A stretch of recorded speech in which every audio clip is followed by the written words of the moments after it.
Hello, Clash. Just getting, everything all situated and set up. Hope you guys are doing all right.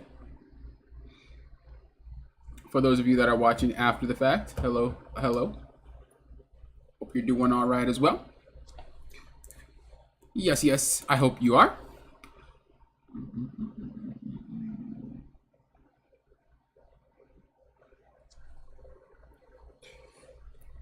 Hello, Shaco. How you doing? Welcome. I'm just getting everything set up here. Just letting people know that I'm live. You know how I do. Good to see you, though. How you doing today? This afternoon, at least for me.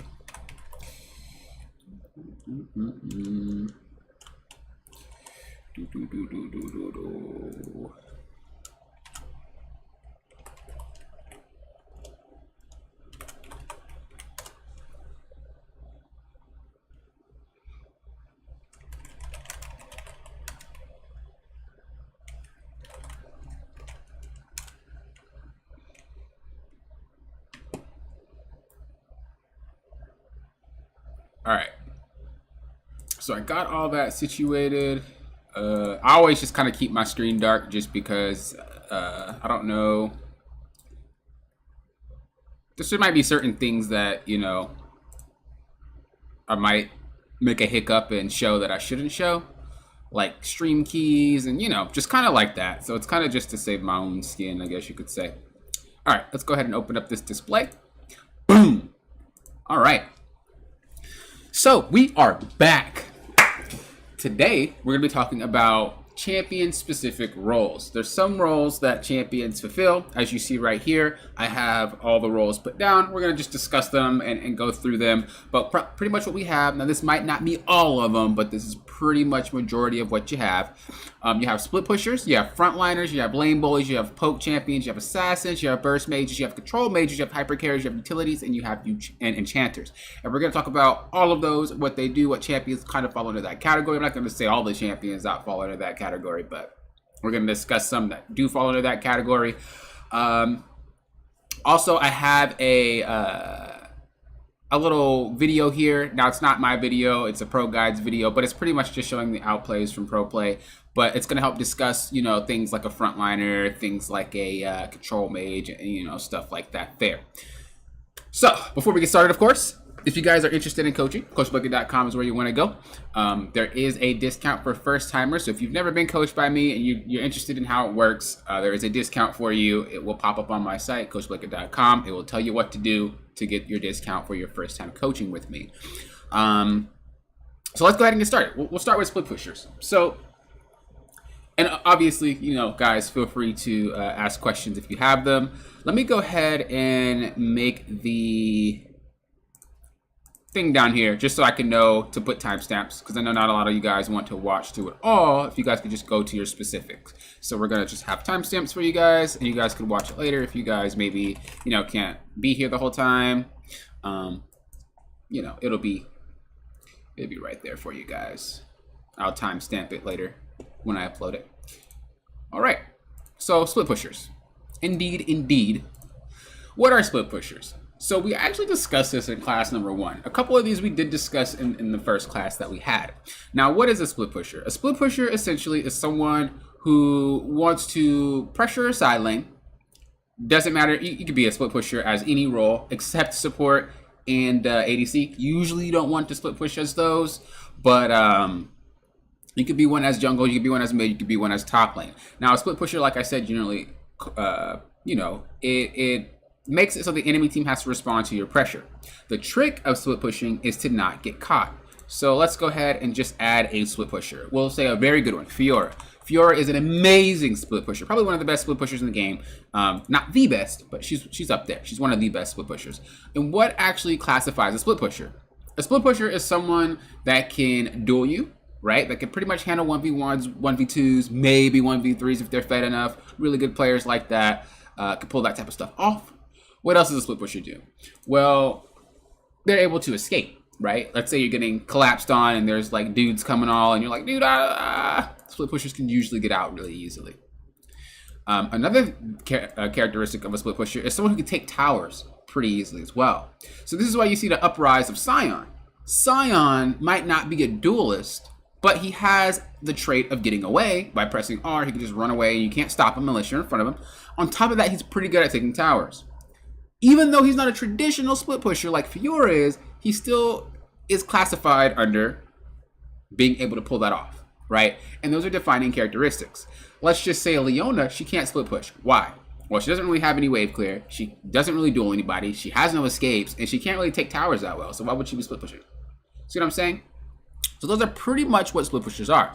So we can go ahead and write here. Split pushers are generally, they are champions that can duel.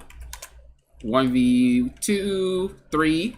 What else can they do? They can clear waves well. Sometimes they might not be able to, like Fiora needs a Tiamat to pull that off, but, you know, clear waves well. They can escape danger. I think that's pretty much, oh yeah, they can also take towers pretty quick. Now, your goal of a split pusher is not to take towers. Your goal of a split pusher, and we discussed this last class. If you haven't seen last class, go ahead and, you know, pop that bad boy in. But the goal of a split pusher is to just be a distraction. It's to cause pressure. Now, one thing that confuses a lot of players, and I can, when I play on lower elo accounts and then climb that account up, there is a like top lane, I don't want to say stigma, but stereotype, I guess. Usually top laners, especially certain champs, they will opt to just sit top lane. Even if their team is ahead, they will sit top lane. When they're feeding, they'll sit top lane, but that's an obvious reason to sit top lane, right? But what would happen, especially with Alawis are like known to do this. They will sit top lane and they will continue to split push until they start actually losing. And then they'll try to group. Alawi's not that great at grouping. It requires a lot of setup. It's kind of like a Teemo. It's like, you kind of can't fight with you unless you set yourself up first. And what will happen is those top laners will continue to split, not really understanding why they're split pushing. And as I said, this pretty much goes from low elo to, I think high plat, low diamonds, when you start seeing players actually split push with a purpose, rather than just AFK top lane. When you're winning, it's better to just group with your team, because you want to end the game quickly. What does split pushing do? Split pushing does this. It makes players have to go respond to you, right? And then what do? You run away. Or you die. Hopefully you just run away, right? And then they go away. And then they do the same thing. And then you run away. And this basically wastes time. When you could just group with your team and fight, kill people, take towers. Kind of see the difference here? So split pushing is a stalling tactic. It's not a tactic used just because you're fed. It's not a tactic used just because a champion does that. These champions can team fight, but they have to do it differently. Let me go ahead and explain. Split pushers generally are not the best team fighters. It's not because they suck at it. It's just they're either easily really peeled off.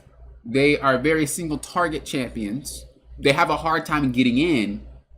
And so you see champs like Kled, you see champs like Jax, you see champs like Camille. Like, these champs aren't typically good team fighters. What they will do though, Kled's, he has an ult that can engage, but he's not really like a straight up team fighter, like a Mao fighter or something like that. But what you would see a split pusher usually do, especially in pro play, you will see them wrap around and try to flank, right? You'll see them trying to come clean up. You don't see them like in the front line, right? They're not a frontliner, and we'll talk about that next. They're not a frontliner. So that's kind of how you would have to play a split pusher. Now in solo queue, generally speaking, you know, people don't really play properly, unfortunately, and you kind of got a lot of bull stuff happening. So split pushing is usually what players tend to do a lot, because it's like, well, I don't really want to deal with my team. If I could just split push and do all the work this way, why would I? I promise you, you'll win more games if your whole team's winning if you just group up. Don't try to be a hero. I see this too much too. You try to be a hero as a split pusher, and like, I'm super fed and you guys are behind, I can win the fight for you. You're not a champ that is designed to do that. You usually take fights where it's broken up. Okay, we fight jungle and top. Oh, I killed one, I killed another. Mid laner shows up. Okay, I'm coming. Support tries to show up. Okay, I kill that guy too. That's like how you like to fight. You don't like to fight when they're all grouped. So your goal as a split pusher, again, is to cause a distraction. It's not to take towers. It's not to break them open. It's to cause a distraction. If you can get towers, cool. But if Dragon's coming up, you split top. If Rift's coming up, you split bottom. Baron, you split bottom, right? It's to make sure that people have to respond to you. It's not to fight them. It's not to kill them. It's not to take towers. It's to make them respond to you, because this breaks formation. If your whole team is in formation to get something and they have to break theirs to deal with you, especially if you're fed, your team just does stuff for free. They get free picks. They get free picks off a jungler rotating. Support finds them. Thresh hooks him. He's dead. Now we can go get Baron. Why? Because Fiora was freaking split pushing the whole time. So keep that in mind when you're split pushing. What do you think about Kali? Is she good in team fights? Also, she could split push pretty good after 2 items. So there's something that people kind of confuse, and it's split pushing confused with side laning. Okay, here's the difference. When you split push, your goal is to pretty much, like I said, cause a distraction. It's to try to really pressure the map. Now, a side laner is something that is like Rise. It's something that is like, you know, usually it's mages. Assassins can do it too. Akali is one of them. But their goal isn't to straight up like duel. Their goal isn't to essentially, you know, try to break towers. Their goal isn't really to pressure. What their goal is to do, so let me go ahead and let's just say, you know, we have a, that's a good question, by the way. That's a really good question. So let's go ahead and say we have a Malphite as a top laner, right? That's our top laner, and we have a Akali mid. All right, so let's go ahead and demonstrate what this would look like. So, you know, you're doing your thing, your bot lane decides to rotate mid, jungle's doing whatever in the jungle, and you start going bot, right? Now, this doesn't automatically mean you're split pushing. What this means is you're side laning, and side laning is different. Side laning basically means you're catching the wave, you're making sure that the wave starts pushing, and then you start rotating to your team again, looking for picks. Maybe you catch your support out, you kill him, you start a fight like that, and then we all start fighting over here. Very different. So side laning is pretty much you're pushing the wave to then rotate back. You're pushing the wave to rotate back. Split pushing is you're causing pressure for them to deal with you, and then you back off. See the difference? People that side lane generally want to fight as a team. People that split push generally don't, especially Yoriks, you know. So I hope that answers your question. How that would work. You just kind of keep that in mind, right? Now, obviously, pushing the wave, you know, makes someone has to come respond to it, but you're not down there doing things. You're rotating. Because maybe you can get that person that's trying to respond, especially an AD carry. Maybe you push it and you start going like this, and there's a ward here, and you see the AD carry starting to walk to go grab that wave like that. Well, as a side laner, you can just walk up, wait for it to come, or him, and you just, boop, I kill you. You're not split pushing, you're side laning, causing pressure that way, and you're rotating back to your team just in case you're needed. Very, very different, but that is how that works. All right, so let's go ahead and move to the next role that we have here for champions. Oh, let me go ahead and do this. This is pretty much a good way I can pull this up for you guys. I'll pull up the champions, and I could just kind of give you some examples of split pushers here. So, good answer, thank you. No problem, no problem. Keep the questions coming if you would like. So, wish there's a bigger, like, I'm trying to think of another site that like has it, but I guess not. I guess I could just zoom it in. So we'll just do this. All right. So generally, split pushers are, like I said, champions that can clear waves, they can take towers, they can duel, they can escape from danger, and they can also, well, that's pretty much all of it. So Aatrox is one of them. Ahri wouldn't be one of them because her tower taking potential is not that great. Akali wouldn't be one of them because the same thing, right? You know, they're kind of just like iffy. Akshan, again, is not really one of those split pushers. He can, but he'd be more along the lines of prepping the wave and then rotating back. You know, pretty much a side laner. Remember, you have to think about champions that are good at fighting 1v1, fighting 1v2s, 1v3s, escaping, taking towers, clearing waves. That's what you're thinking about. So when we look at champs like that, you know, we're looking at Olaf, we're looking at Shin. Shin's a pretty good one. He doesn't take towers that well, but the fact that he can ult across the map makes him a pretty good split pusher. So that's pretty much what you're looking at when you go ahead and look for it. So let's go ahead and move on to the next one. A good example of watching Dopa gameplay, he pressures on mid and the side lane very nicely. Yeah, so Dopa definitely does, he definitely side lanes a lot. He's not a split pusher. He will side lane and then rotate back to his team, whether it be with like Twist of Fate ulting or, you know, just rotating. And you'll usually see really good examples of side laning with pro play, because generally they like the team fight. They don't like this. They don't like the split push as much. They'll rotate a lot. All right, so now we're talking about the frontliners.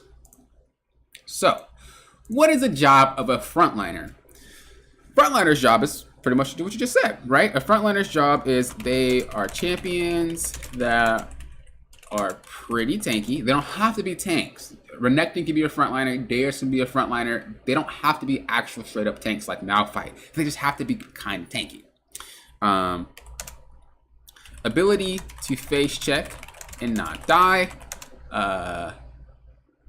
Ability to pretty much hold a front line for the rest of the team. So as I said, with this clip here, we'll go ahead and pay attention to what exactly is a frontliner.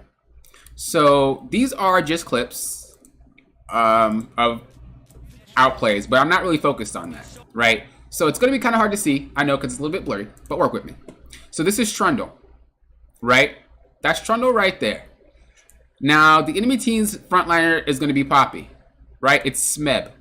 Where's Poppy? Right there, right? These are champs that are designed to be in the front, so that way the people in the back don't have to worry about being killed, which is why a lot of times, especially in solo queue, if you don't have a frontliner, it's very, very hard to do things, because who's going to face check for you? If you face check and blow up, well, right? So now you're looking to like toss abilities in the bushes to see if it hits somebody. If nobody's there, good job. But solo queue is very, very hard to coordinate that type of stuff, so a lot of people do face check when they shouldn't, right? It should always be the tanks. It should always be the frontliners.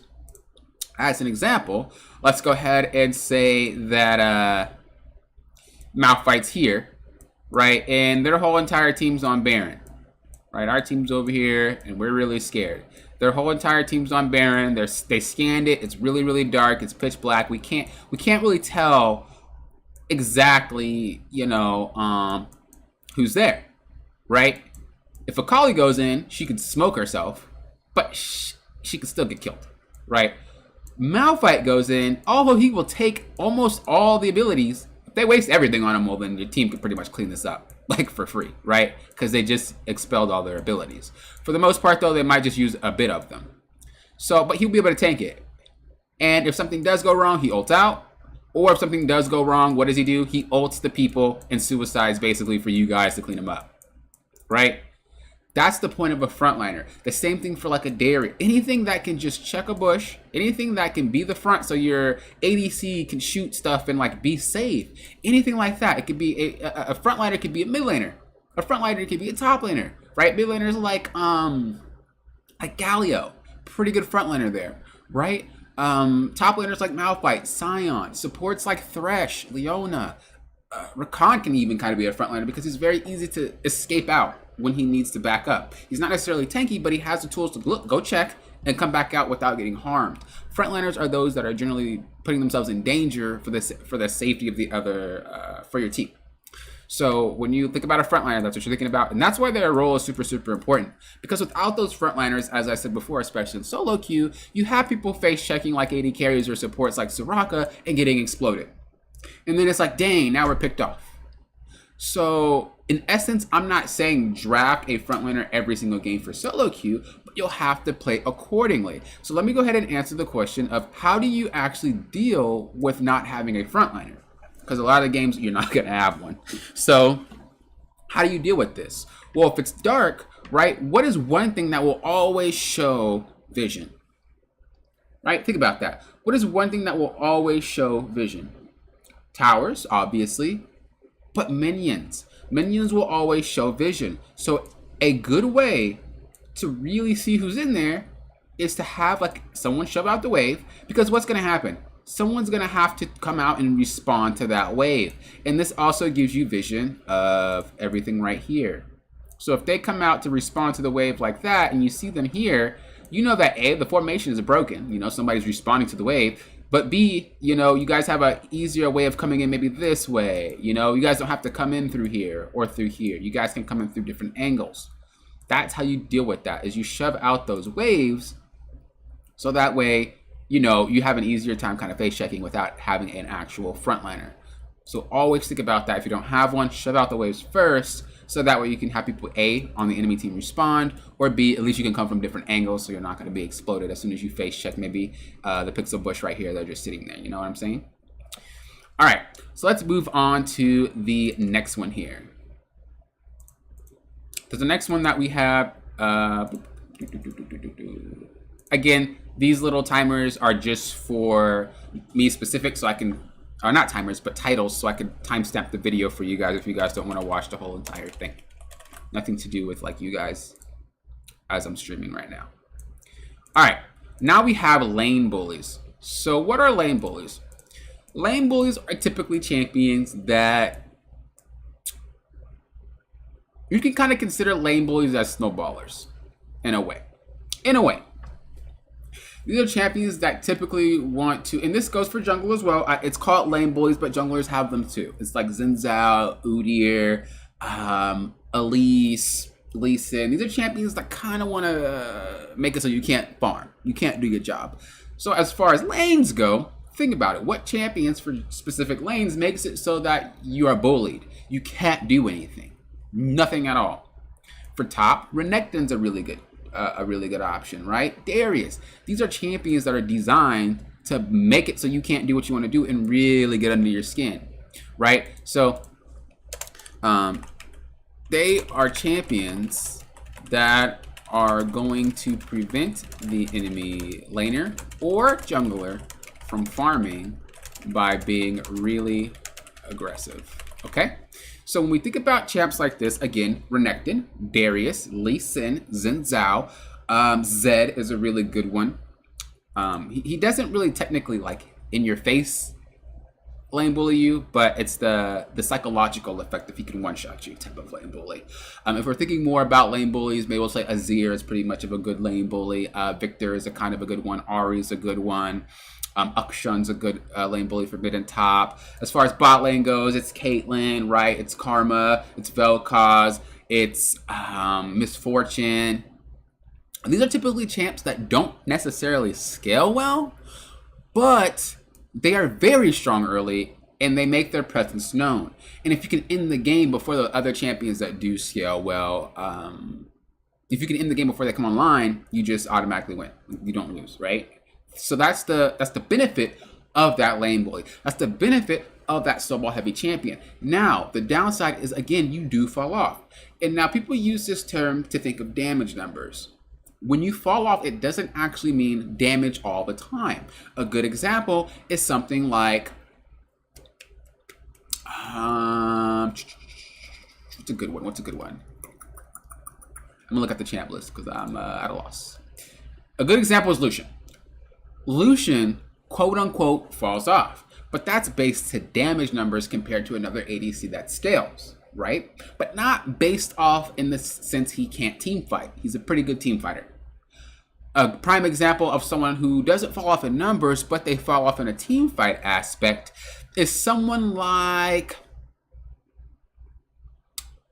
Udyr. Udyr's a prime example.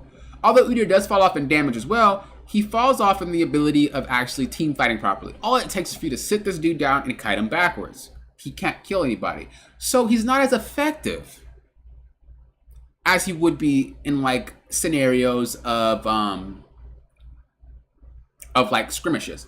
Viego's another one. He doesn't necessarily fall off in numbers, but he falls off in team fights. He's not that great in 5v5, so he requires resets. If he doesn't get a reset and it's a 5v5, he's pretty much a useless champion. So don't always associate falling off with damage numbers because that's not the case. Not at all. Okay, Rek'Sai is another one. Rek'Sai is not weak late game. It's just she can't team fight that well. She's not bad, but she's not on the same level as like a Ramage. She's not on the same level of like I cannot think of like why can I see a jungler? Am I trolling? There we go. Of like a Gragas, of like a Fiddlesticks, of like a Jarvan. They're not on the same level. So don't associate them like that.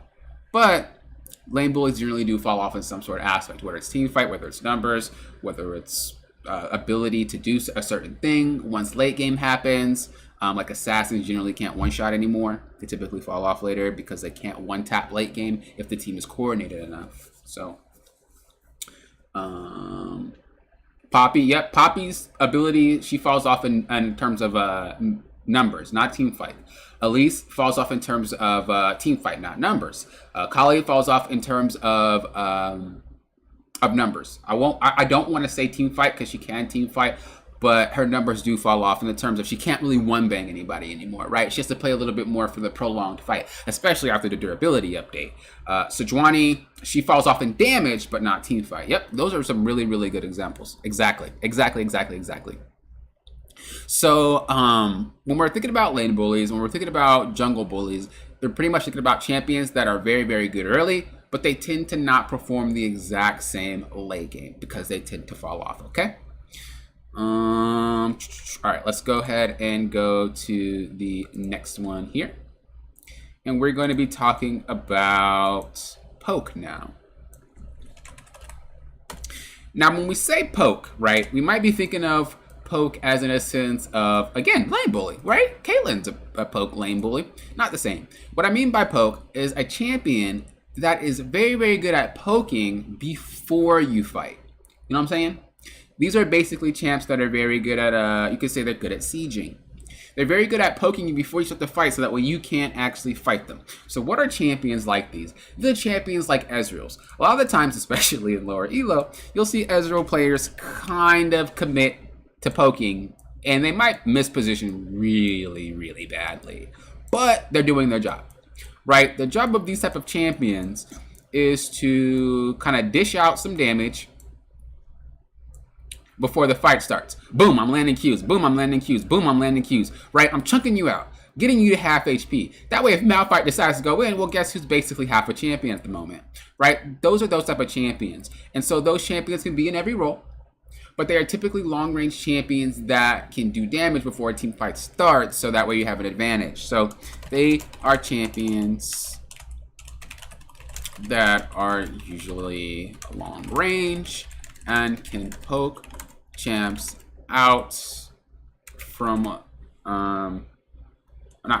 poke champs out before team fights happen, giving an HP advantage. Okay, so they are champions that are usually long range and they can poke champions out before team fights, basically giving them an HP advantage, right? And that's huge if you can get that. Maybe you guys are dancing at Baron, right? How many times have you seen like a Baron fight happen, right? And you guys are trying to fight and you guys are over there and someone is just poking. Victor is a good one, right? He's just landing them E's, those lasers, right? He's just poking. And then the jungler's like super chunked out and he has to go recall or something like that. Someone has to recall. In which case that gives you an opening to just win the fight right off the bat, or they just all leave because they're super, super chunked. Happens to everybody, no matter who you are, no matter what role you are. Sometimes you just get chunked to the point where you can't even play anymore, and you have to back and just give up the objective. Those are what poke champions are good for. The sad part about poke champions are they're not that great on all in. So League of Legends has a very good. A lot of champions are OP, I'm not gonna lie. They have a very good way of making sure champions have defining strengths and defining weaknesses. Now, the higher elo you go, the more people actually understand the weaknesses. The lower you go, the less people understand the weaknesses. As an example, Master Yi. I've been told countless times Master Yi is broken. Now, Master Yi right now is strong, don't get me wrong, but just the champ as a whole. They say it's broken. The thing about Master Yi is you sit him down, he's dead. You CC him, he's dead. I was actually playing, I think in gold. Yeah, it was gold. It was yesterday. And someone was like, Bel'Bath is broken. And I was like, Bel'Bath is not really that great of a champion. But they were trying to argue with me, saying that, there's true damage. She could do this, she could do that, she could do this. The weakness behind Bel'Bath is if she can't get Rift Heralds, literally her champ just doesn't get the function, right? Another thing is if she doesn't get any kills or dragons, or rifts, or barons, whatever, she doesn't transform, right? Another thing is that when she does her little stampede on the ground, it is interrupted by CC. So you just wait for that, and then she can't do anything, right? Another thing, her dashes are gated by landing her W. You dodge the W, she can't dash. Right? There's a lot of weaknesses to that champion and very few strengths, but those strengths are so highlighted. If she can pull those off, it covers those weaknesses. And every champ is designed in a way where they have very, very good strengths and very good weaknesses. Some champions have a lot more strengths than weaknesses. Some champions have a lot more weaknesses than strengths, but they're designed like that. So as far as poke champions, they're not great at all-ins. So if you do all-in champions that are, really, really good at poking, they're probably going to lose the fight. They're not good at it. Poke, one of the most hated things. True, I agree. Poke is one of the most hated things. I can't stand it. So, yeah, pretty much pokes. When you're playing poke champions, you're trying to, get the HP advantage, whether it be in lane, whether it be before team fights. But the weakness is if you get all in, you're going to have a harder time than some of these champions that are designed to all in. A good example is Samira. Samira is designed to all in you, whereas if you're playing something like Ezreal, and it's a 5v5, Ezreal won't be able to handle that all in because he's not designed to handle the all in. He can, all in, not saying he can't, but I'm just saying he thrives more when he can just kind of keep throwing Qs out without actually having to commit to the fight, whereas Samira would rather commit to the fight instead of sit back throwing Qs. Make sense? So that's how it works right then and there. All right, so let's. Oops, did I just screenshot? I'm trolling. All right, let's go ahead and move on to assassins.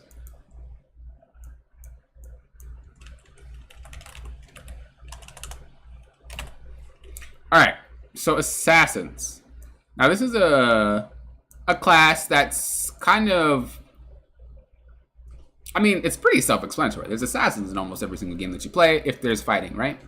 So they are champions that can 100 to 0 a target with one combo.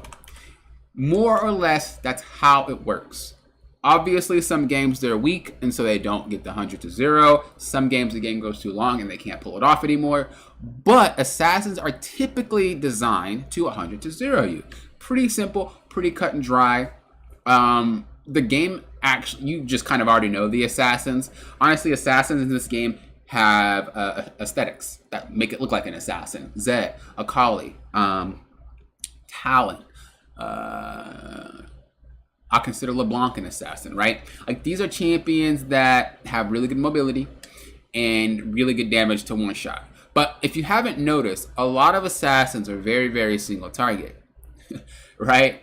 Now, you might be thinking, well, there's champions like Akali and like Zed, and Talon, they all have the AoE. True. But you have to think about how many assassins can one-shot, unless they're like 10-0, right? How many assassins can one-shot multiple targets? That's the downside to an assassin. If I waste all my efforts to try to one-shot a champion and I don't one-shot that champion, I'm not a useful champion anymore until my abilities then come back up. They're called cooldowns, or sometimes some champs have energy issues, mana issues too, but energy issues are usually what gates champs like Akali.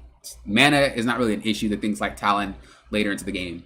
But they're all still designed to one-shot. They can't one-shot that target, their job is flawed, which is why assassins are typically snowballing champions. They need to snowball so they can end the game before it gets to the point where they don't really have the ability to one-shot anymore, right? Maybe there's people that are healing and shielding. Maybe you're getting CC'd heavy, because in a 5v5, maybe someone's waiting to like suppress you, like Malzahar. There's a lot of things that could prevent you from one-shotting, and if you can't one-shot, your champ's useless. So that is the downside to assassins. Upside is you can 100 to 0 somebody, right? If it's a team full of tanks, good luck. You're probably not doing that. So, that's the kind of pros and cons to that role or to that specific champion type. Again, it's a pretty cut and dry classification. You're designed to one-shot a target. Pretty much, simple. Not really much to say about it. Katarina, yep. She can one-shot multiple targets. Now, she can't one-shot multiple targets. She's an assassin, but she can't one-shot multiple targets. What you're thinking about is a Fed Katarina. And in which case, they still don't one-shot multiple targets. What they do is they kill one, kill another, kill another, kill another. It's not they hit them all at the same time, right? And so if you can't kill one to then kill another, then your champ doesn't function, right? Katarina requires resets. So that's a prime example of she needs to get a kill to then kill another. If she can't kill the first target she goes on to, which is why timing as an assassin is very, very crucial, because if you go in at the wrong time, you're screwed. And so that's why assassins are typically difficult champions to play, because you have to go in at the right time. On the surface, it might not look like it, especially if they're super, super fed. It looks like you could just face roll. But especially when you get higher elo, people know how to deal with those type of things. And it's not as hard to pull off as it used to be, you know? I mean, her ult, it's pretty good AoE ability. It is, but it doesn't 100 to 0 people. And again, people could just hit her with CC and stop it. Right? When we're talking about 100 to 0, we mean there's literally no chance to escape. Rengar's a very good example where if he hops on you, you're probably going to die. Right? Like, his job is to one-shot you. And if he doesn't one-shot you, he's useless. His goal is to literally one-shot that AD carry or the Mage or whoever squishy. You could go Bruiser Rengar, obviously, but it's not Assassin Rengar. That is literally the example. Now with Katarina, as I said, when she spins, it's not necessarily going to kill you in one shot. It's just you'll just take damage until either A, you stop her, or B, you just die. But it's not something you can't react to. When we refer to 100 to 0, we mean champs that could probably one shot you without you able to react. Right? That is the beauty of playing assassins that can one tap. You're basically doing it so fast that they can't react to you. And that's what the durability update was for. It was to give you a chance to react. But even then, if a player is very, very good at landing those combos, you still can't react. Akali is a prime example. Once you get really, really good at Akali, you could kind of one shot without them knowing how they just died. Like it's actually pretty funny. But you got to be good at doing it. Diana's a prime example as well as a champ that can do that, where she would just Q you, E to you, W, and then R, like all at one time. And you could get away if you flash, but most likely you'll probably die. Like that's kind of an example of those assassins, right? You might have AoE abilities, but you're not able to AoE one shot because that'd be ridiculously OP. Okay, so let's move on to burst mages. As I said, assassin was pretty like cut and dry, right? Just because they're in every single game almost. All right, so burst mages. What exactly are burst mages? So burst mages are pretty much exactly what it sounds like. Burst mages are mages that are designed to one-shot like assassins, but they're mages. pretty simple, right? They pretty much are assassins, but they're mages. So we're thinking about things like Syndra. We're thinking about things like, we'll go ahead and go to the mid laners. Thinking of things like Syndra. We're thinking of things like, I can even throw Karma in there. You know, we could throw Seraphine in there. We could throw Talia in there. She could be in that category. Vigar, he can be in that category. Vex can be in that category. Vladimir can be in that category. Fizz, well, that's an assassin. I'm not going to count him. Annie could be in that category. Anivia could be in that category. Pretty much, these are champions that do pretty much an assassin's job, but from range and through cooldowns. So let's just say Anivia stuns you and hits you with her E, right? Or she uses her ult, hits you with her E. The little, I don't know what it's called, but she'll chunk you. That's what a burst mage does. They chunk you or just straight up kill you. If they're fed enough to kill you, then you're probably gonna die. But for the most part, they just chunk you really, really hard. If they're super fed, though, you will probably get one shot. Those champions are what we consider burst mages. So they are champions that pretty much do an assassin's job, but from a range distance. All right. Again, they're gated by their abilities. Usually you do have to combo correctly for them to actually get the one-shot potential off. Fizz is just an assassin, so we can't really call him a burst mage. You might be thinking of just like AP damage, but I'm talking about actual range champs. Lux is a burst mage, yep. Vex, yep. Lysandra can be built as a burst mage or control mage. True, she can, depending on what you build. Yep, exactly. Y'all got it. That's exactly how it functions. So again, this one's kind of cut and dry because it's kind of the same thing, right? It's pretty much the assassin version. I mean, it's pretty much the range version of an assassin. That's all a burst mage is. So we're gonna actually move past that one pretty quickly. You guys got that pretty quick. You guys already know what it is.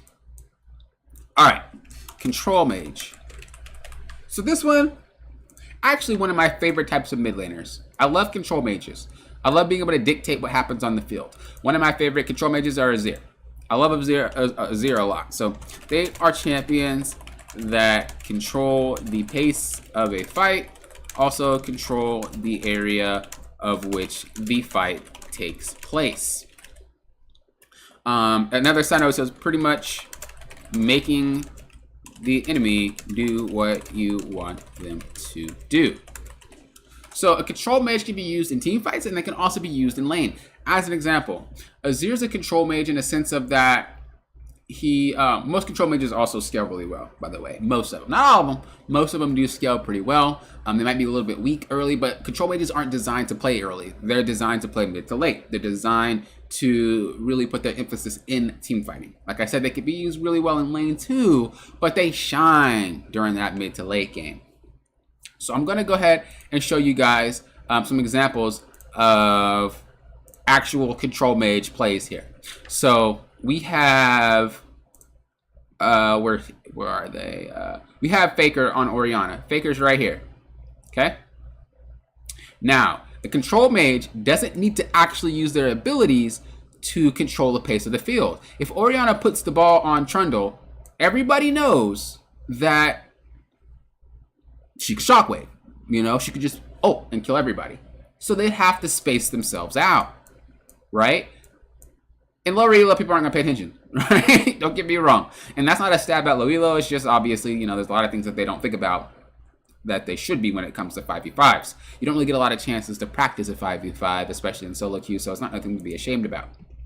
But people know, okay, crap, we gotta be really, very afraid of that Orianna ball, right? So, Faker, where did he go? So Faker's up there, right? Faker's at the top. Right? Faker throws that ball in. The Faker is going to throw it this way. As soon as, even before Faker tossed that ball out, even before he tossed the ball, look how they move. Look how they're moving forward, right? And we'll go ahead and slow this down a little bit so you guys can see a little bit more in detail of it. So look how Faker, as soon as he's throwing that ball, they instantly move.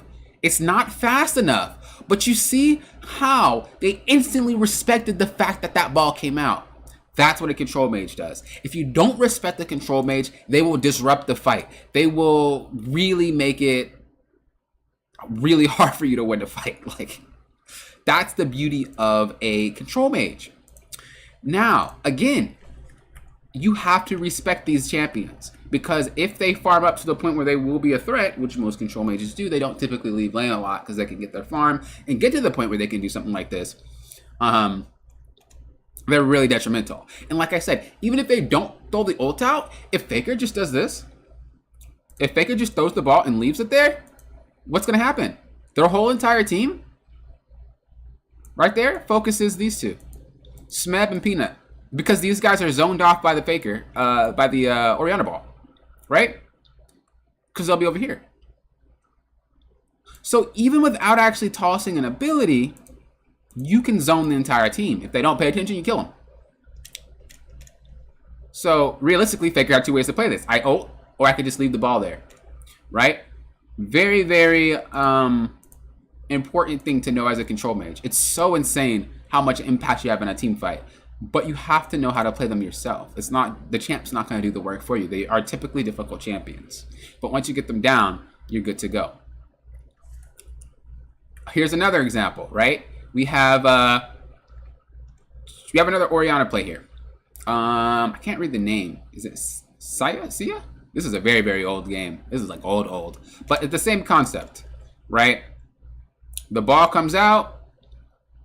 They have to respect the ball. Now, I will say older pro play was not as good as newer pro play. Like, pro players today are very, very good. The gameplay is good. The macro is good. But compared to back in the day, it was a lot lower of skill.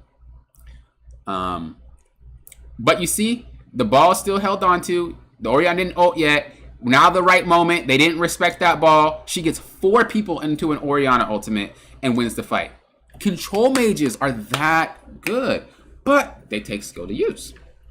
So, as we said before, let's go back. As we said before, there are champions that control the pace of a fight. You can slow down a fight as long as you throw the Oriana ball there, right? Victor is another one.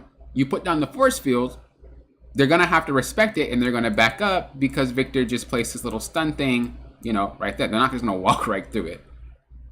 These are champions that are very, very good at controlling the pace, controlling where people are, maybe displacing them, maybe pushing them backwards, whatever. They control how the fight functions just by their presence, okay?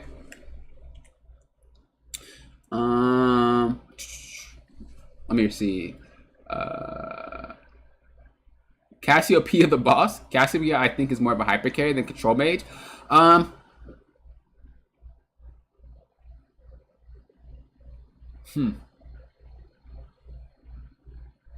You would say the same thing about Azir, though, right? They're under the same category.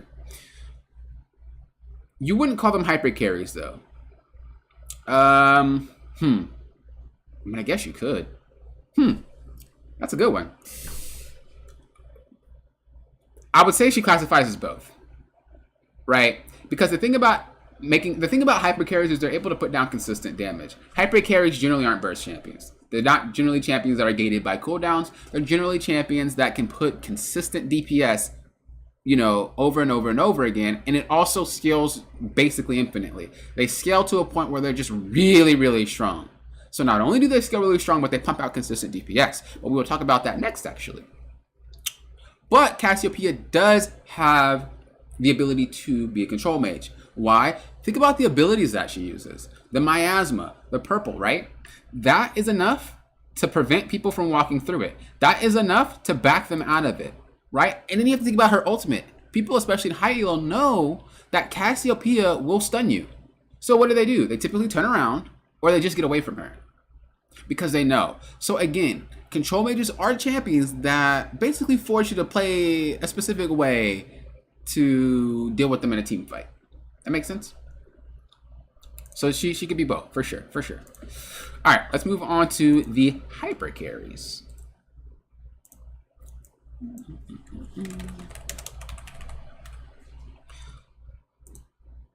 Alrighty.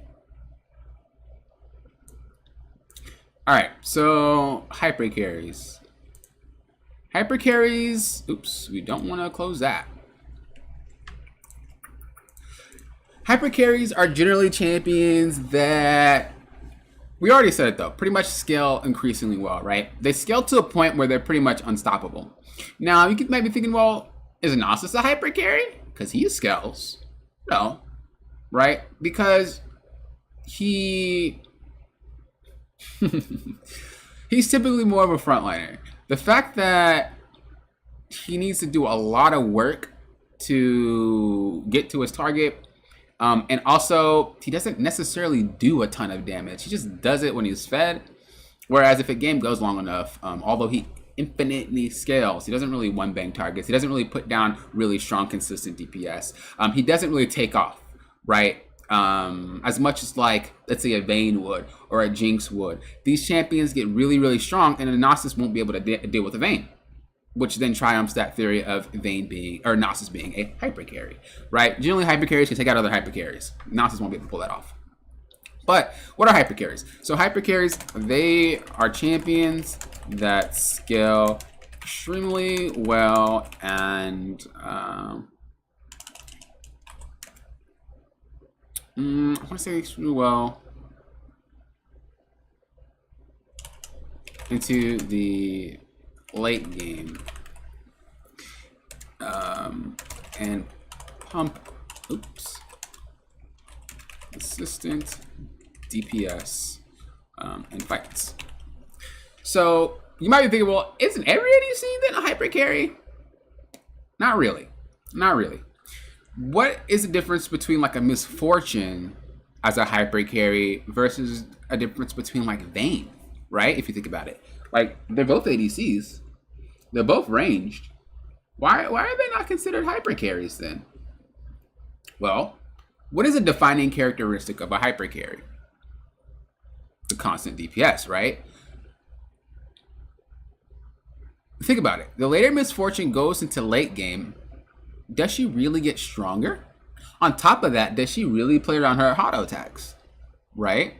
Hyper carries are generally champions that play around their auto attacks, and they're generally champions that scale really, really, really well into the late game to where that they are very, very hard to either itemize against. They do tons of damage. Those are those type of champions. So even though obviously there's AD carries like Aphelios, right? Aphelios is a hyper carry. Kog'Maw is a hyper carry. Kai'Sa is a hyper carry. Jinx is a hyper carry. Do we throw Sivir into the hyper carry thing now because of that rework? Twitch is a hyper carry, right? Zeri is a hyper carry. But let's go ahead and take a look at like mid laners, for example. Are there any hyper carries within our mid lane category? Well, we think about it. Like, what champions, no matter how late, like, they might be really, really weak early, but late game, they will destroy you. No matter how late the game gets, they're just getting stronger, stronger, stronger, stronger, stronger, stronger. Right? You gotta think about it. Well, again, we have Cassiopeia, right? That is a champ that gets infinitely stronger the longer the game goes. You have Azir. You have Gangplank. Right? You have Tryndamere. Now, although he's not a team fight hyper carry, he's a hyper carry. You have Vladimir, right? These are champions to where like it's very, very hard to stop these champions once they get going because that's just the nature of the champion. Kassadin's one too. So kind of think of it that way, right? These are champions that scale increasingly well. And they're able to pump out consistent damage. And once they get to that point where they are really, really strong, Kale's another one. Once they get to that point where they're really, really strong, the game's over. It's pretty much like it's GG. The game's over. They're unstoppable. Now, if we go back to the Nasus theory, why is Nasus not considered a hyper carry? Because he can be stopped. He can be stopped. Because real hyper carriers can just take him down. Hyper carriers are champions that are designed to be weak early, that get really, really strong late game. And once they reach that point, you do not win. This is why hyper carries in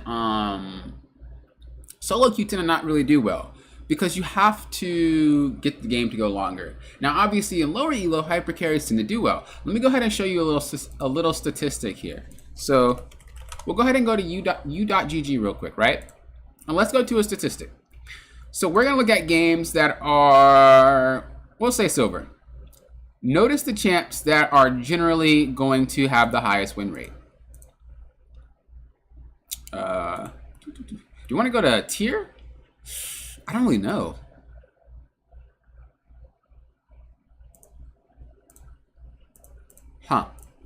I'll use also just NA as an example. All right. So look at these champions that are winning a lot. Nah, we'll use tier. We'll use tier. We're not going to use win rate because win rate can be fluctuated based off of just how little somebody plays the champion versus how a lot of people playing the champion. Ezreal's a good example of this. But look at the S rate champions. Mage, hyper carry, Sivir. I mean, not hyper carry. I'm sorry. Well, yeah, hyper carry. Late game champion is what I'm meaning to say. Scaling champs. My bad. Mage, hyper carry scaling champ. Sivir, hyper carry scaling champ now post rework. Yone, hyper carry scaling champion. Bel'Veth, hyper carry scaling champion. Not enough about Neela to really know what the hell she does in terms of scaling. Looks like she's like more of a Samira than an actual late game champion at the moment. Victor, hyper carry scaling. Malzahar, he's not really a hyper carry, but he is a scaler. Hyperdinger, hello? Kayn, scaling champion. Swain, scaling champion. Jhin is scaling champion, right? Fiora. But let's go ahead and take a look at, let's just say, we'll go to Korea. And we'll go to... We'll just use Challenger. This is a broad example, all right? So work with me. But not a broad. This is like a overkill example. But look at the champs that tend to do well in Korea, solo queue, and Challenger. Why? The games end faster. Kalista, not a hyper carry scaling champion. Nidalee, not a hyper carry scaling champion. Sylas, not a hyper carry. Zed, not a hyper carry. Jax is one of them. Draven, not a hyper carry. Right? Renata is a support. Don't really matter. Vex, not a hyper carry. Kiana, not a hyper carry. You realize how little there are scaling champions in high elo and in Korea, because games, generally end quick anyway, because they usually forfeit. This is why I'm using them as a prime example. These champions are very, very snowball heavy. Whereas if you compare it to NA-ness, and if you just compare it to low elo in general, I mean, let's go ahead and take a look at low elo. We'll look at gold. Look at low elo even in Korea here. So you see there's more scaling champs. There's Master Yi, there's Victor, there's Xerath, there's a Shyvana, there is Bel'Vath, there's Kayn, there's Fiora, right? Within the first like 20-ish, there's more scalers in lower elo than in high elo. Which is why I said they typically do poor. Now let's go ahead and take a look at QWER, right? Now these are statistics from actual pro games. Think about how many scalers are played there. So let's go ahead, if we can look at... I don't want to spoil anything for you guys. I'm not really trying to do that. Oh, they already hid the spoilers. I'm looking for the actual champions.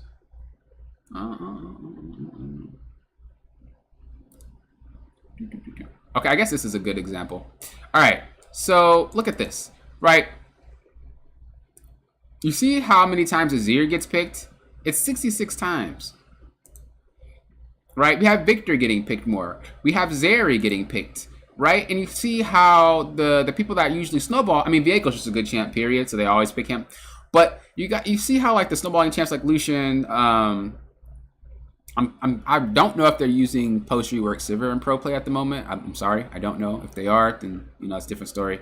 But he's not getting, like, even though Lucian's better than Zeri, he's not getting picked more than Zeri. Why? Because in pro play, people actually play to scale. In pro play, people actually pick to not win in 15 minutes. They pick to not win in 20 minutes. That's why Aphelios is such a staple pick in pro play. Azir's, again, such a staple pick in pro play. So, generally speaking, the longer the game goes, the more that these champions actually just straight up win. Which is the weakness of them, because before they get to that point, they usually lose. Okay, so hyper carriers are generally late game champions that win once they get to that point, but they lose if they don't get to that point. Okay. All right. Let's move on to utility. Can I spell? All right, let's move on to utility. So what are utility champions? Utility champions are generally what you see as support, to be honest with you. But let's go ahead and take it a step further than that. You usually see them in any lane. What does utility even mean? Utility means you bring something to the table more than damage. All right? You bring CC.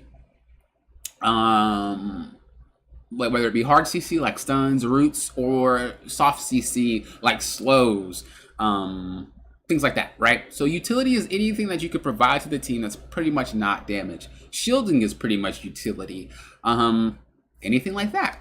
So let's think about champions that are top laners that bring utility rather than damage. Cho'Gath, utility, right? Mundo, utility. Gragas, utility. Gnar, utility. Malphite, utility. Ornn, utility. Mid lane, we have things like Galio, utility. We have things like Lissandra, utility, right? We have things like Morgana, Kennen. These champions don't necessarily 100 to 0 you. They don't really do a lot of damage, especially late game, unless you start snowballing them. But they generally are really good for providing CC for your team. ADC, a staple pick of an ADC utility, a utility champ is Ashe. Ashe is always picked for her utility. She is not picked because she snowballs. She is not picked for her damage. She is picked for her utility. The fact that she perma slows, the fact that she has a stun, that is why you pick Ashe. Varus is another utility AD carry. Jin's another utility AD carry. These are champions that they might not bring a lot of damage. I mean, some champs like Jin, you know, obviously does bring damage, but he has utility in his kit. So these are champions that generally have another way of going about winning the game rather than just sheer numbers. Samira, as an example, is a stat champ. She's just using damage to win. There's not really any utility. I can't really help my team. I'm selfish. All I do is damage. Like, that is what she's designed to do. But as I said before, Ashe, she brings more to the table than just sheer damage. She brings that utility. So when we think about utility champions, they are champions that bring more to the table than just... Did I just spell that wrong? I did. I'm trolling you guys. You're like, Tabao, what? More to the table than just damage. They bring more to the table than just damage, right? We got CC, shields, heals, whatever. You bring more to the table than just damage. Nyla's a good, or Neela's a good example, right? Because she does like the thing where she buffs the shields that people get and the heals and whatever. Like, that's how she works. So another prime example, maybe she doesn't have CC. I mean, she does, her ultimate. But another example, she might not have CC, but she has other things that can attribute to being utility champion. A good example, if you guys ever played old League of Legends, there was a tree that was green and it was called utility. And everything in that tree attributed to things like having a longer buff timer for your red buff and blue buff, getting more gold, getting more experience, having, I think, more shields. I'm not sure. This was a long time ago. But that tree was not giving you anything other than helping the game rather than doing damage. Last but not least, we have Enchanters. So Enchanters are generally supports. They are generally supports. They're not usually anything other than supports because, you know, a job of an Enchanter is to support the team. Now, you could be like, well, why didn't you talk about the other supports? Like the Engage supports, the Mage supports? Like, why didn't you talk about those? We did. The Frontliners would be your Thresh, would be your Nautilus, would be your Leonas. The poke would be things like Xerath, Bard, you know, things like that nature. Usually burst mages in the bot lane don't really do burst mage damage unless they're fed, so it's kind of not the same. But champs like Lux, if she was played mid lane, will do way more burst damage than she would if she was played bot. Again, it's really just dependent on how fed you are. You get more golden experience as a mid laner than you do as a support, but if you can get kills as a support, you then start doing more damage, okay? So we did talk about those. So as far as the Enchanters go, what are Enchanters? Enchanters are generally champions that will buff the team, right? They're generally champions that will buff you and not just healing and shielding, but they will give you some extra stats. So let me go ahead and pull up the, actually I don't even need to pull up the wiki because I'm pretty sure this will tell me exactly what they do. So as far as, let me see, what's a champion that you guys might not know? Janna, right?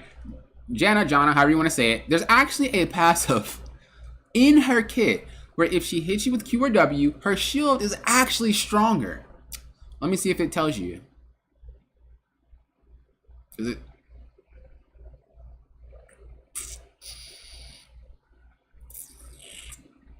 There you go. So passive, Janna gains percent heal and shield power for whatever seconds when impairing an enemy champion with champion's movement. Now, she does shield, but like that's a buff, right? That's an extra oomph. That's what an Enchanter does. They have secrets to their abilities you might not know on the surface. What's another one? Yuumi, right? You might know Yuumi heals and shields, but another thing you may not know about Yuumi is she actually gives you, and Janna also gives you bonus AD with her shield, by the way. Bonus AD. But if we look at Yuumi, look what she gives you. So when she heals, right, she gives you bonus movement speed and bonus attack speed. Not just a heal, but bonus movement speed and bonus attack speed. And then her W also gives you bonus AD, well, adaptive force. An adaptive force basically means it's an adaptive stat. So if someone says something about being an adaptive force, there's actually a rune in the skill tree saying adaptive. It basically adapts to your champ. If I'm playing Rise, I'm not going to get AD, I'm going to get AP because my majority of my kit is AP. So it's adaptive stats, right? So with Yuumi, she will give you either AP or AD just by being on you. So let's think about this. She gives you bonus AD or AP, she gives you movement speed, and she gives you attack speed.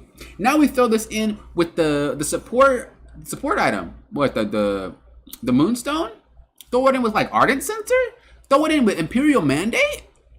Not only is your champ giving you extra stuff, but you're also getting extra stuff from items. So we're talking about things like Nami. What does she do? Well, she heals you, but she also gives you movement speed. Plus, she also gives you the bonus damage and slow, which she gives you her E. I think it's called Ebb and Flow, or is that her heal? Hell if I know. But yes, these champions are champions that give you an extra oomph when they heal and shield you.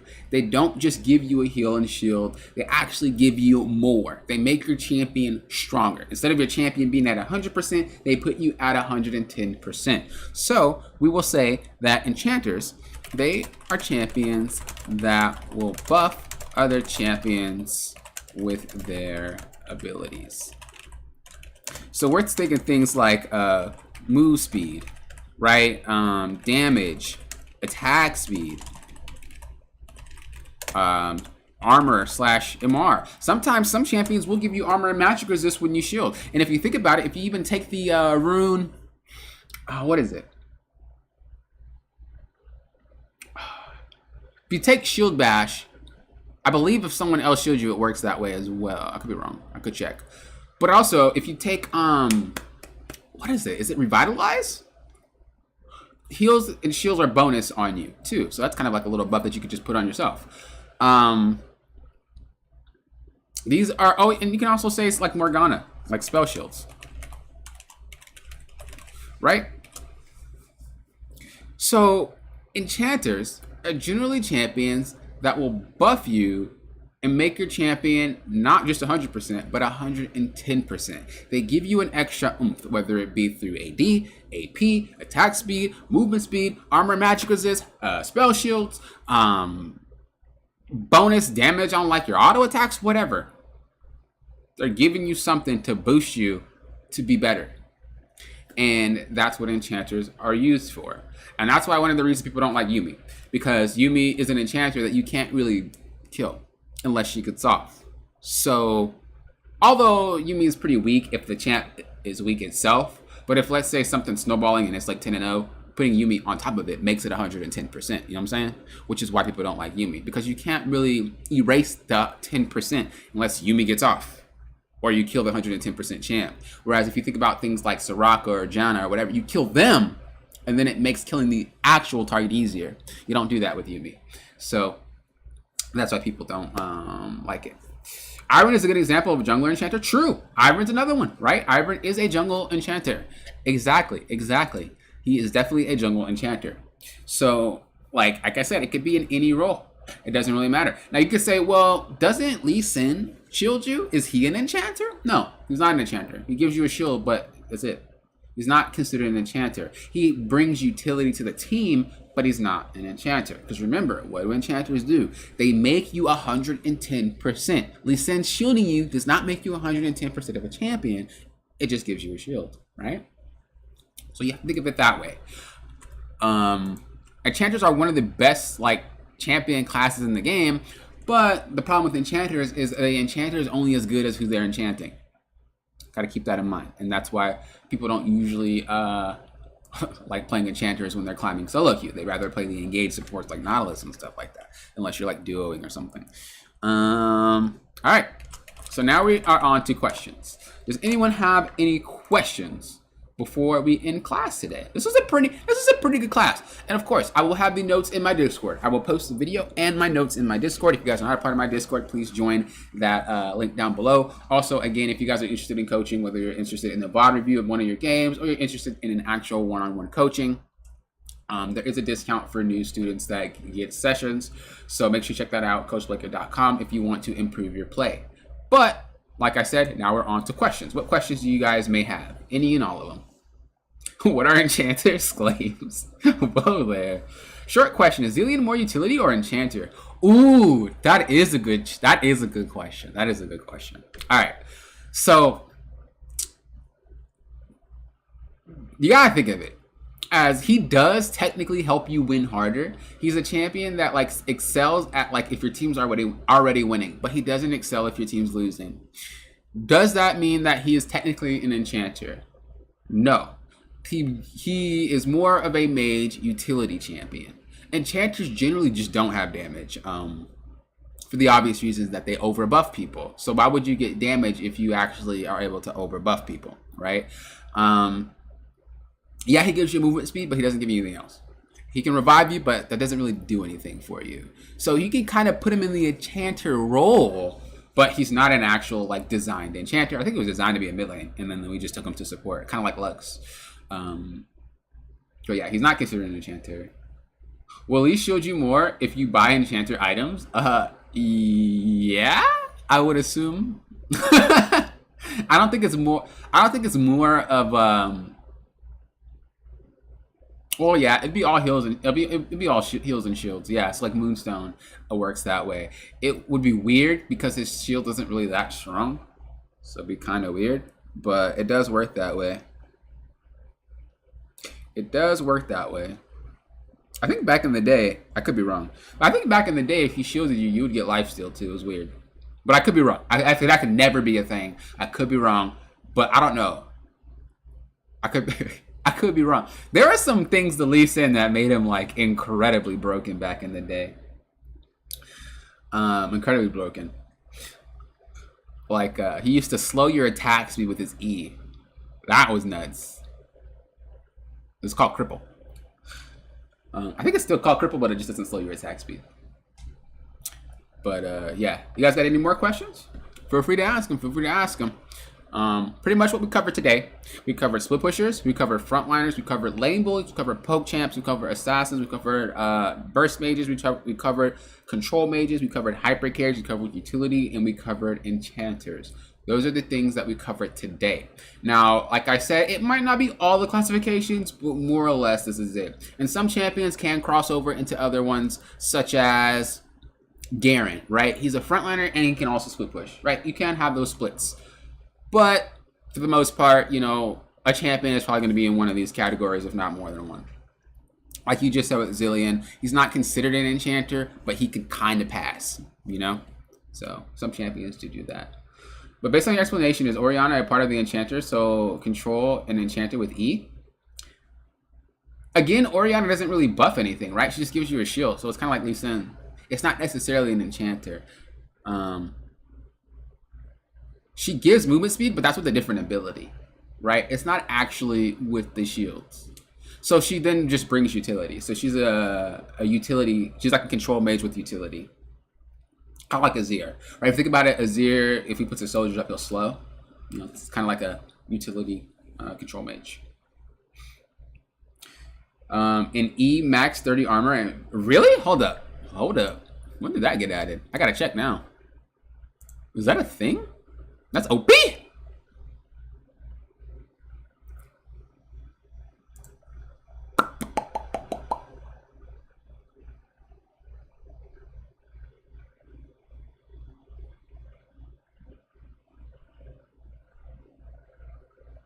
Wow.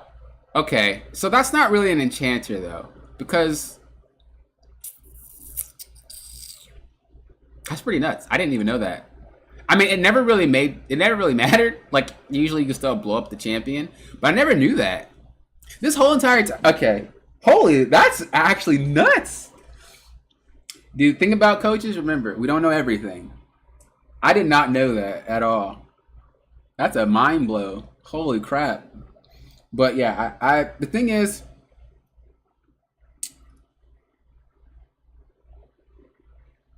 that's nuts. But she can't really be an enchanter because you gotta kind of think of it this way. The way that it works isn't designed for her whole entire kit to be around one champion. You know what I'm saying? Does that make sense? So she's more of a utility.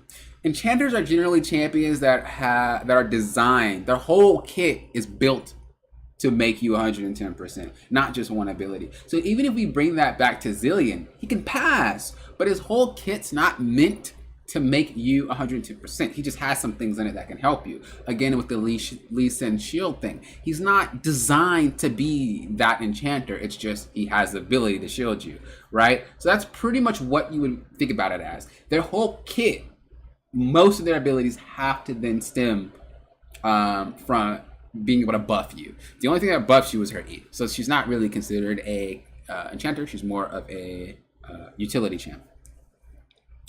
But that's nice. I didn't know that. Thank you for telling me that. Just like Lulu, just like Yumi or Lulu, yes. Like their whole entire kit's designed to help you, right? There's not really much solo potential in their kit. Lulu's Q is a slow, you know, that's the utility of it. But her W's also the polymorph, which is, you know, not really an enchanting thing, but it's utility. And then when you put it on someone, it gives you that movement speed. The E is the same way, you know, it gives you the shield. And then on the enemy, it does something else, right? And then her R gives you HP. If you guys didn't know, Lulu's ult is actually a heal. It's not actually a flat HP. So if you did have Grievous Wounds, her ult actually would put less HP on a target. Fun fact. I don't think it's worth buying Grievous Wounds, but I'm just saying if you do have it with whatever champions, like Vladimir or whatever, it actually does affect Lulu's polymorph. I mean, not polymorph, Hugify. I don't really know what the name is actually. Is it called Hugify? I'm curious now. What is that thing called? Okay, good to know. Hey, we helped each other. Thank you. League of Legends is Riot's always created their characters with the ability to flex them, right? And so when you think about things like Orianna, and it's like, oh, I can play her support. You can, but she might not succeed as well as some of the champions designed to support, right? Ashe is another one. You can play her there, but, you know, just Riot likes to give that flexibility. Where is she? What is that ability called? I'm literally, like, stumped. Wild Growth. Okay. I knew it wasn't Hugify, but she always says it, so I always call it Hugify. Oh, man. But yeah, just to clarify again, just because that was a lot of mix-up, Enchanters are generally champions that have their whole kit designed around making the champion 110%. It's not just about having one ability or two abilities. You have to have your whole entire kit designed to boost another champion up to 110%. Okay? So buff, like their whole kit's designed to buff in a way or heal in a way. That's kind of how it works. All right. Anyone else have any other questions before we end class? How long was class today? Hour 18 minutes? Not that bad. Not that bad. We did a good job. We did a good job. As I said, these notes will be posted in my Discord. Please check my Discord if you haven't. Link down below. And I also posted a video there too, so you have the notes and the video if you guys want to take a look at this yourselves. It'll be there. It'll be there. So thank you guys for coming to class today. For those of you that are watching later, there will be timestamps. Well, if you mean at the end of the video, then, you know, you already watched it. But for those of you that are here that maybe didn't watch the beginning, there will be timestamps. I'll make timestamps for every single thing that we talked about, so you guys can just skip through and not have to worry about watching the whole thing to find little bits and pieces. And then, yeah, again, if you guys are interested in coaching, coachblanket.com is where you want to go. New students do get a discount. Take advantage of that before it's gone. Thank you guys for watching. Peace, peace. Late. You guys are approaching this like a coach, as I always say. Have a good rest of your day and night. It was an awesome class today, guys. Have a good rest of them. Like I said, your day or your night. Hope you learned a lot.